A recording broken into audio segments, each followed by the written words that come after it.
목회 은퇴를 바로 앞에 둔 어느 노년의 목사님께서 그 교회 성도들에게 마지막으로 하고 싶으신 말씀이 있다고 했습니다. 마지막 말씀이라고 해서 처음 이전에 들어보지 못한 말씀은 한 것은 아닙니다. 이전에도 늘 강조했고 목회를 마무리하면서도 마지막으로 하는 말은 이 말입니다. 행복한 인생을 살아야 합니다. 행복한 인생을 살아야 합니다. 저도 우리 교회 온 성도들이 행복한 인생을 살기를 참으로 원합니다. 그렇기 때문에 행복과 기쁨이 넘치는 믿음의 공동체, 이것이 목회의 하나의 큰 비전입니다. 어떤 인생이 행복한 인생일까요?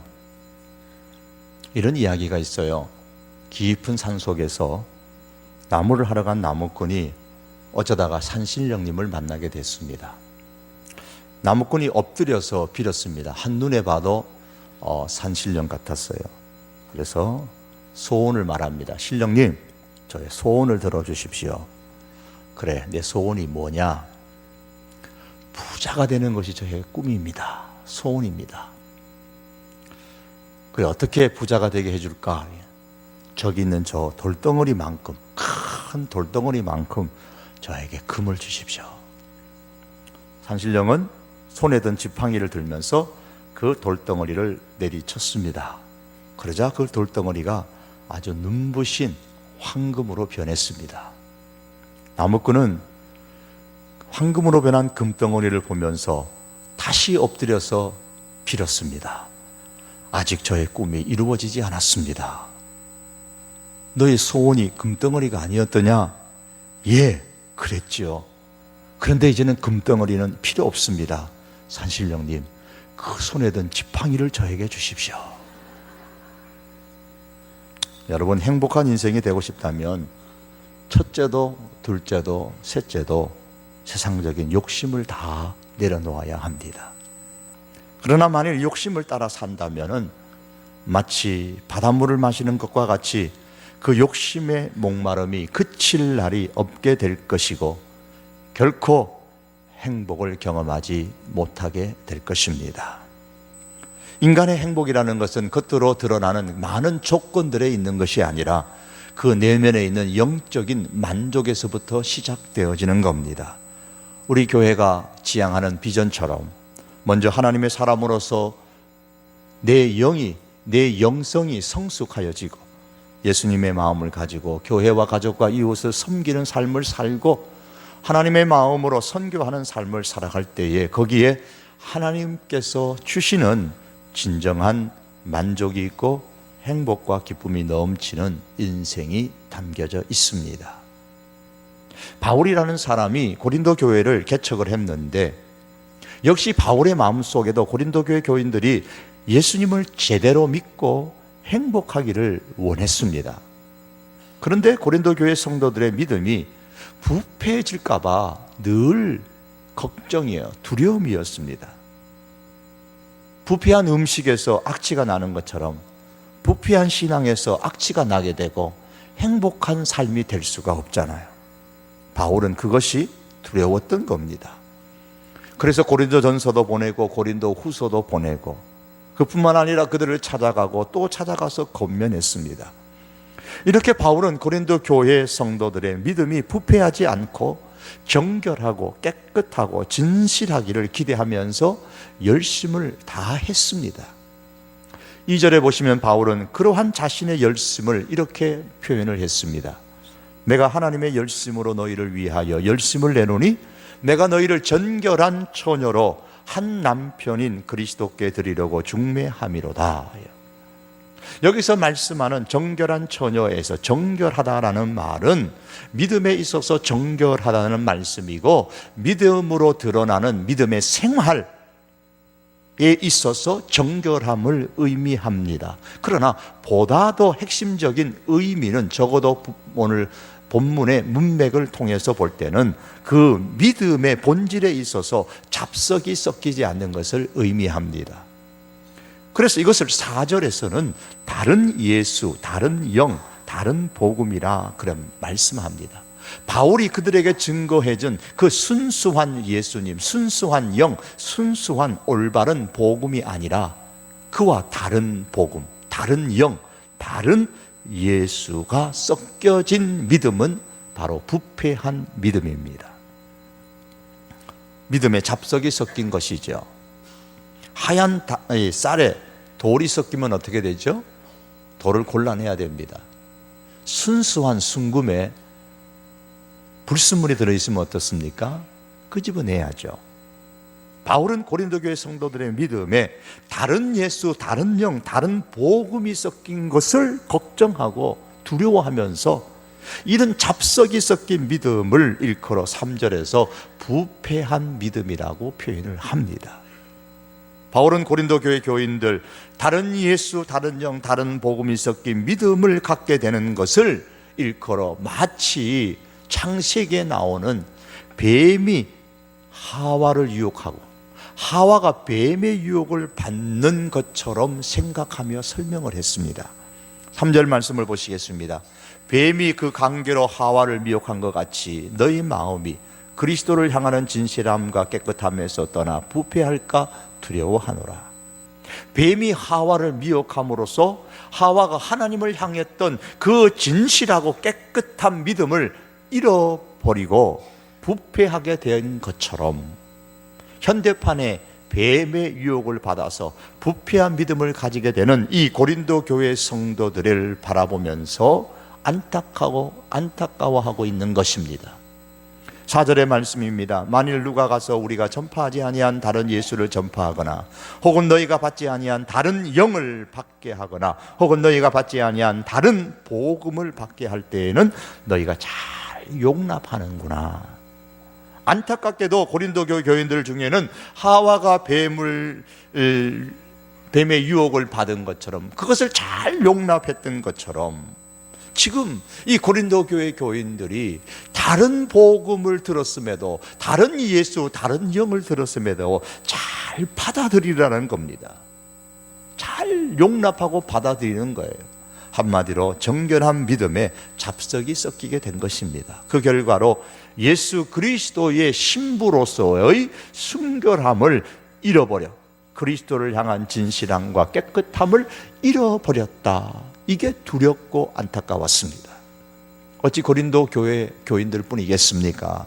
오늘날에도 우리들의 정결한 이 믿음, 이 믿음의 본질에 다른 예수, 다른 영, 다른 복음을 섞어 넣는 사단의 미혹, 마치 뱀이 하와를 유혹하는 것과 같은 유혹이 오늘날에도 여전히 있습니다.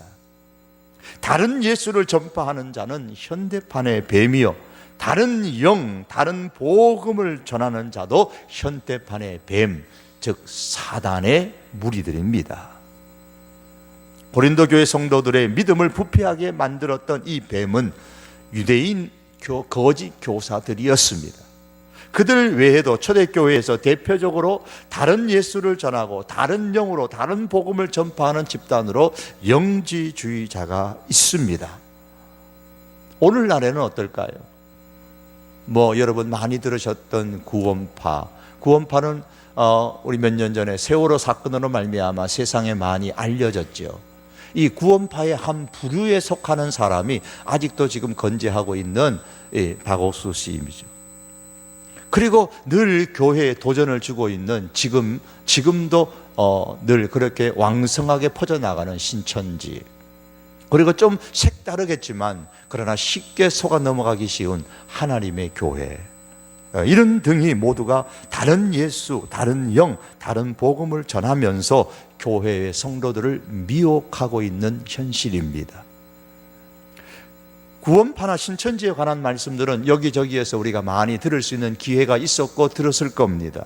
이 시간에는 하나님의 교회에서만 말씀을 드리려고 합니다. 하나님의 교회에서는 설립자 안상홍 씨가 재림 예수다, 하나님이라고 믿습니다. 본래 이 사람은 제7일 안식교에 있다가 나온 사람이에요. 거기서 쫓겨 나온 사람입니다. 그러다 보니까 6월절을 굉장히 강조합니다. 그 안상홍 씨가 6월절에 오래 저장된 떡과 포도주를 가져온 사람이다. 그래서 6월절을 다시 만들어내었다, 되살렸다. 그래서 이 안상홍 씨가 재림한 예수님이시고 생명의 시작도 끝도 없는 하나님이다, 그렇게 주장을 합니다. 그래서 그들이 전하는 글에 보면 이렇게 말합니다. 성경에 기록된 말씀대로 안상홍님께서 근본 하나님이심을 굳게 믿고 영접하시어 하나님께서 주시는 영생의 축복 받으시기 바랍니다. 이렇게 터무니없는 얘기를 합니다. 아멘 하시면 안 되죠. 예. 이 안상홍 씨가 1985년 2월 25일에 이제 67세의 나이로 죽었습니다. 하지만 이 하나님의 교회에서는 이 안상홍 씨가 1985년 2월에 승천하였다고 그들의 홈페이지에 기록을 하고 있습니다. 그런데 그의 묘가 지금 저 부산에 가면 석계 공원 묘지가 있습니다. 그 석계 공원 묘지에 선지 엘리야 안상홍의 묘라 그렇게 쓰여져서 지금도 있습니다. 이 하나님의 교회에서 이제 안상홍 씨, 하나님이라고 재림 예수라고 했던 안상홍 씨가 죽고 나자 조금 고민이 생기잖아요. 그래서 만들어낸 게 어머니 하나님입니다. 하나님은 아버지 하나님만 계실 뿐만 아니라 어머니 하나님도 계신다고 주장을 합니다. 그래서 그들은 어디서 찾냐면 여러분 한번 찾아보십시오. 요한계시록 제일 끝에 나오는 22장, 찾기 쉽습니다. 성경 제일 끝에 나옵니다. 요한계시록 22장 17절 말씀에 근거합니다. 그들은 22장 17절에 보시면 이렇게 말씀하죠. 다 같이 한번 읽어볼까요? 시작. 성령과 신부가 말씀하시기를 오라 하시는도다. 듣는 자도 오라 할 것이요 목마른 자도 올 것이요 또 원하는 자는 값없이 생명수를 받으라 하시더라. 여기 성령과 신부가 생명수를 준다, 여기는 생명수를 받으라고 말했다고 하는데 성령과 신부가 생명수를 준다, 그렇게 그들은 주장을 합니다. 즉 구약에서는 아버지 하나님이 생명수를 주시고 예수님 시대에는 예수님께서 생명수를 주시고 오늘날에는 성령과 신부가 생명수를 준다, 그렇게 주장을 합니다. 그러면서 여기에 나오는 성령은 아버지 하나님을 의미하고 신부는 어머니 하나님을 말한다고 이야기를 합니다. 왜 여기서 신부를 어머니 하나님이라고 말할까요? 그들의 말에 의하면 요한계시록 바로 앞에 나오는 21장 9절의 말씀입니다. 21장 9절의 말씀에 보면 이런 말씀이 나오죠. 거기에 중간쯤 끝에 보면 이리 오라, 내가 신부 곧 어린 양의 아내를 내게 보이리라. 자, 어린 양의 아내를 너에게 보이리라 그래 놓고 바로 내려가면 10절에서 성령으로 나를 데리고 크고 높은 산으로 올라가 하나님께로부터 하늘에서 내려오는 거룩한 성 예루살렘을 보이리라. 그리고 보였단 말이에요.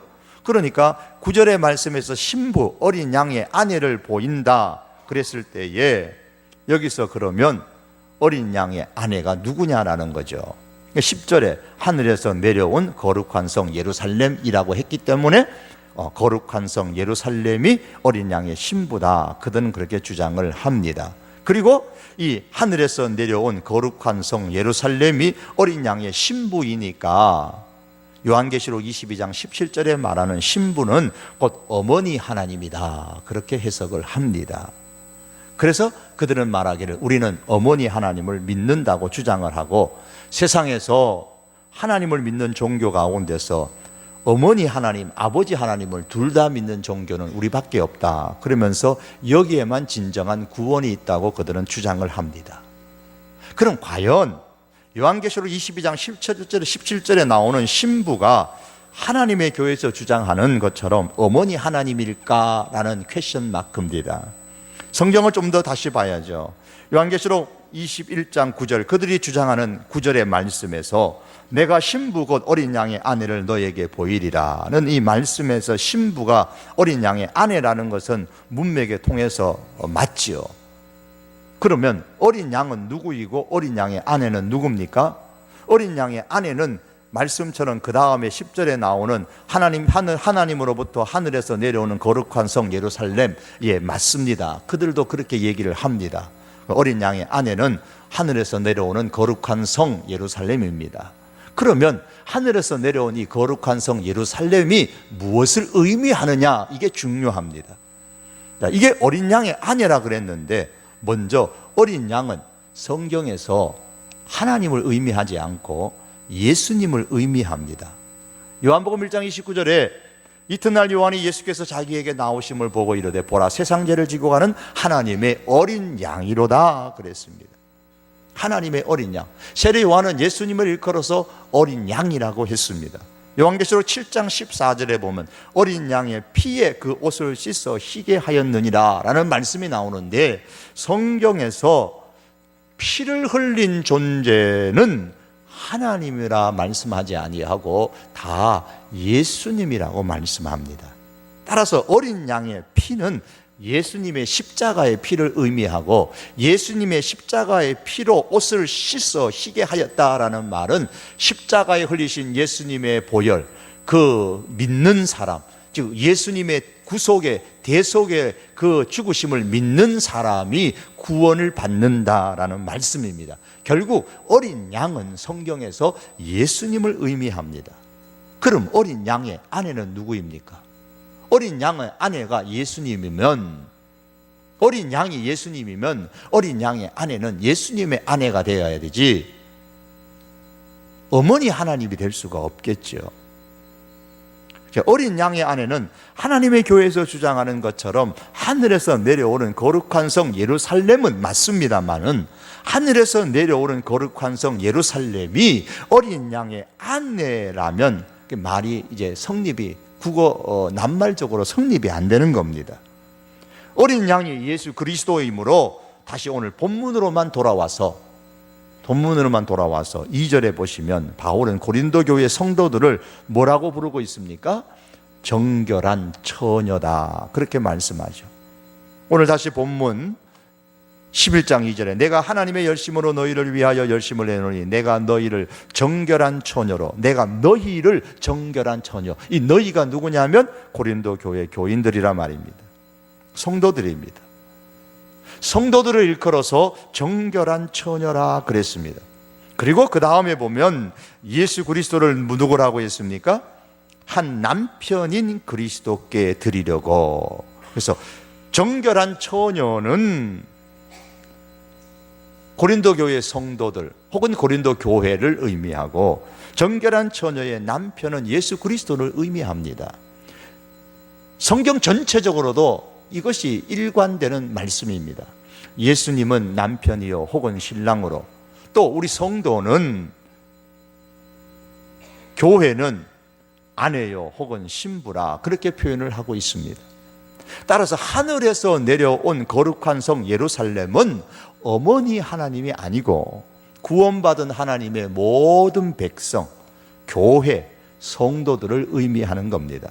다시 말하면 하늘에서 내려온 이 거룩한 새 예루살렘 성은 예수 그리스도를 믿어 구원받은 하나님의 모든 백성, 즉 구원받은 교회를 의미하는 것입니다. 그렇다면 요한계시록 22장 7절에서 성령과 신부라는 말씀에서 이 신부는 어머니 하나님이 아니고 구원받은 하나님의 백성을 의미하는 교회를 상징하는 단어입니다.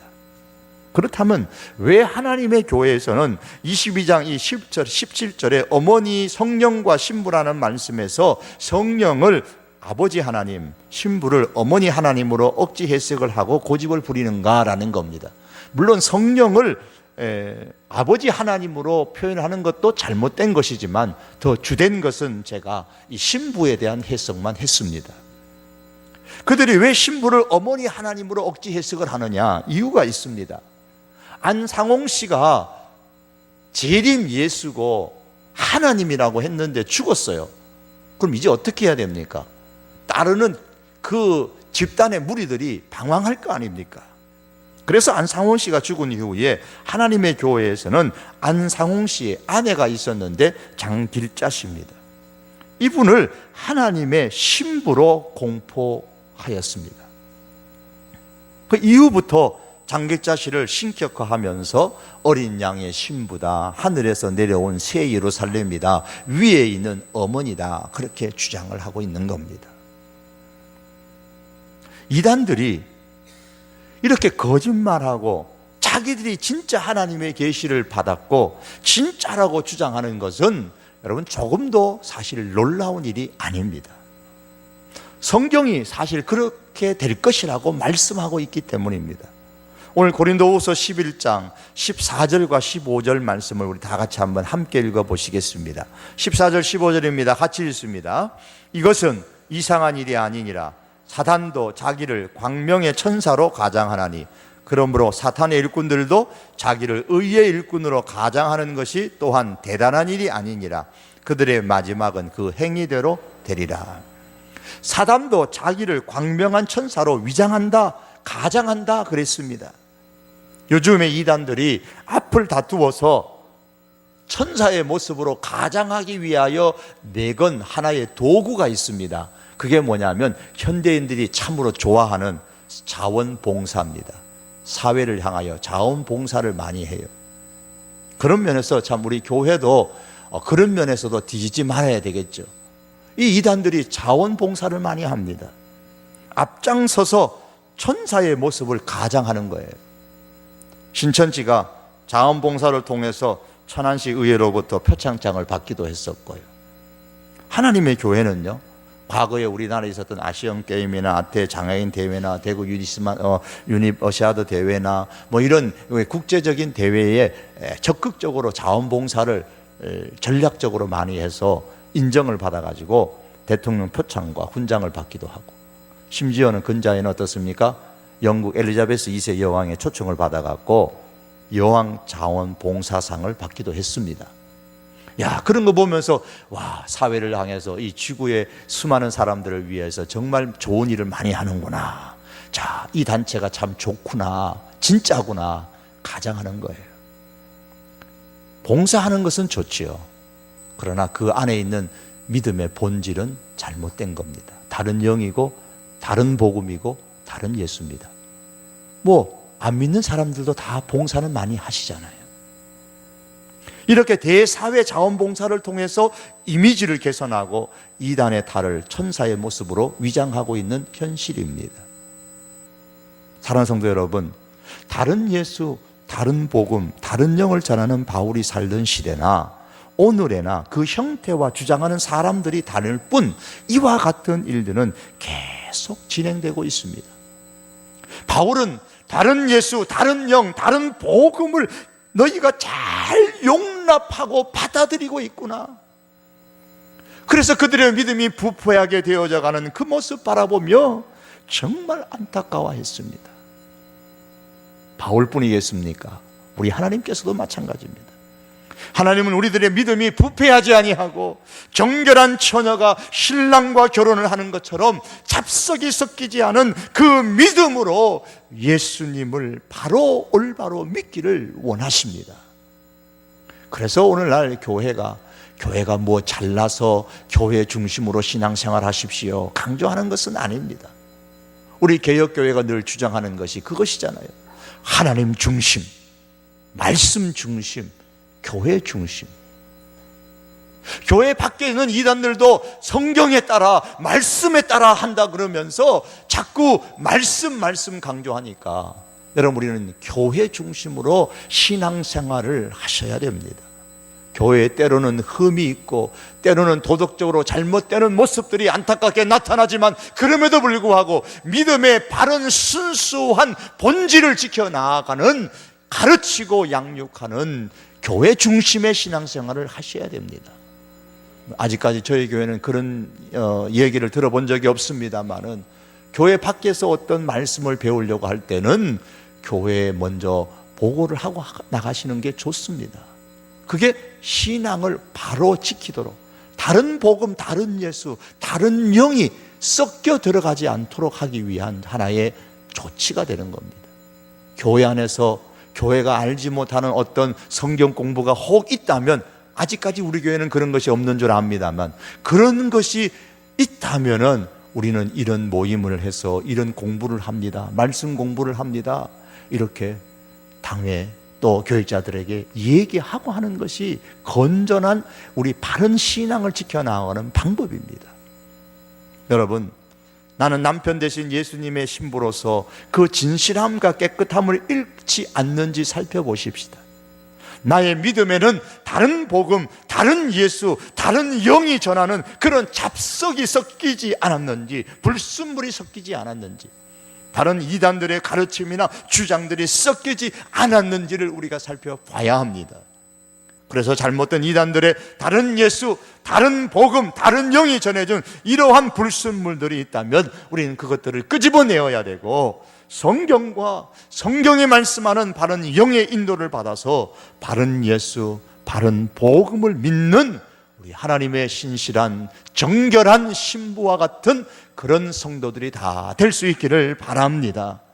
더 나아가서 바울이 지금 바른 예수님, 바른 복음, 바른 이 영을 고린도 교회 성도들이 가질 수 있도록, 그런 믿음을 가질 수 있도록 안타깝게 지금 예수 그리스도를 중매하고 있다고 그렇게 호소하고 있는 모습을 우리는 보게 됩니다. 이 일을 위해서 나는 하나님의 열심으로 수고한다고 말했습니다.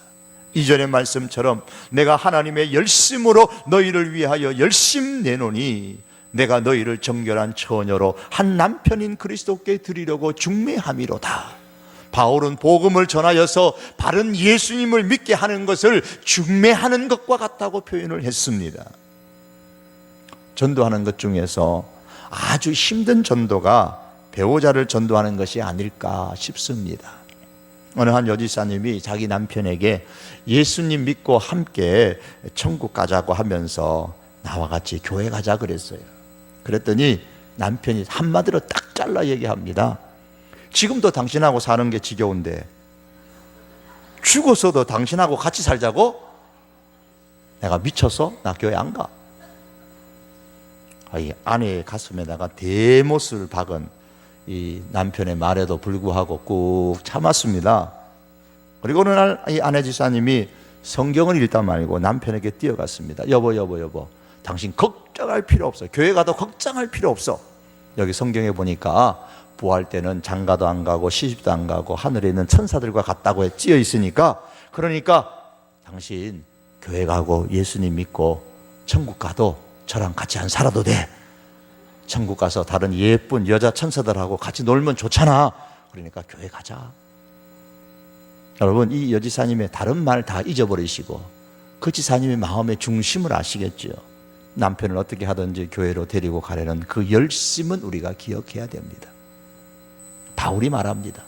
내가 너희를 정결한 처녀로 한 남편인 그리스도께 드리려고 내가 중매를 하는데 하나님의 열심으로 내가 열심을 다한다. 바른 예수님, 바른 복음, 바른 영을 가지고 바울과 같은 이러한 고백을 부끄러움 없이 할 수 있는 저와 우리 모든 성도교회 교우들이 다 될 수 있기를 주님의 이름으로 축복합니다. 기도하시겠습니다. 하나님 아버지, 지금도 뱀이 하와를 미혹한 것처럼